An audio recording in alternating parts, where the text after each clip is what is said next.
Well, now we're going to take a look at kind of a continuation of the properties that we started off with in this section. We're going to talk about here what we refer to as the comparison properties for integrals. So let's take a look at what this theorem states in these three different parts. Start by reading what we have right at the beginning. Suppose that f and g are integrable functions on the interval from a to b. So again, I can find the area under them on a to b. And let's pretend that little m and capital M are just real numbers. They're constants. Well, then we could definitely say the following. All right, again, we're going to try to think about a picture for each of these and try to make sense of each of these complicated statements. 8. If f of x is greater than or equal to 0 for x's in between a and b, so that is, if I was to draw a picture of my function, on the interval from a to b, my function either has to have a y value of 0 or bigger than 0. So maybe a function that, say, looks something like this on the given interval. Well, then notice the area underneath that function, if I know the function has positive y coordinates, or at least non-negative y coordinates, the area under that must be positive or maybe equal to 0. Just depends on if all these y coordinates were 0. But this kind of makes sense. This is really saying if my function's above the x-axis, then I should get a positive area. Well, yeah, we already know that, but it just looks a lot more complicated when stated in this way. All right, let's take a look at property number 9. Let's now suppose I have two functions, an f function and a g function on a given interval. However, these aren't just any two functions. They kind of relate to each other. The f function is always as big as g or bigger. So if my function g was maybe sitting right here, and my function f was maybe sitting up here, so it is larger, and now I look at the interval from a over to b, I can see that there are two areas that I can calculate.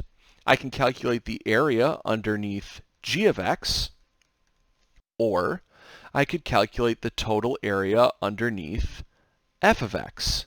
And of course, it's no surprise that the area under f of x should be larger than the area under g of x. If f of x is the larger function, it should have more area under it. Not big and surprising there, right? But again, it can look pretty intimidating here if I only just read this statement.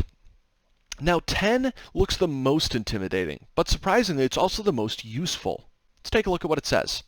Let's suppose that f of x, our function, is wedged between two numbers. Remember, little m and capital M are real numbers. So I can go over here and draw myself a little picture. So let's suppose that my function looks like this on the interval from a over to b. Now, there's a number over here, little m. Notice, my entire function is above this line where little m would be. I could put capital M maybe up here. My entire function is between little m and capital M. Of course, it could also be equal, so it would be okay if the function went up and touched that dashed line. But notice on this interval, the function's in between those. Well, then it's going to be the case that if I take a look at the area underneath my function, which is going to be right here, no surprise, this area is kind of the middle size of three different possible areas. Notice that this area over here is an area of a rectangle. It's the area of this green rectangle that I have right here, the area under the little m line. Of course, that green area is smaller than the total amount of red area. And I can see here that this would just be an area of a big rectangle. The area all the way up to the big capital M is obviously the largest of the areas.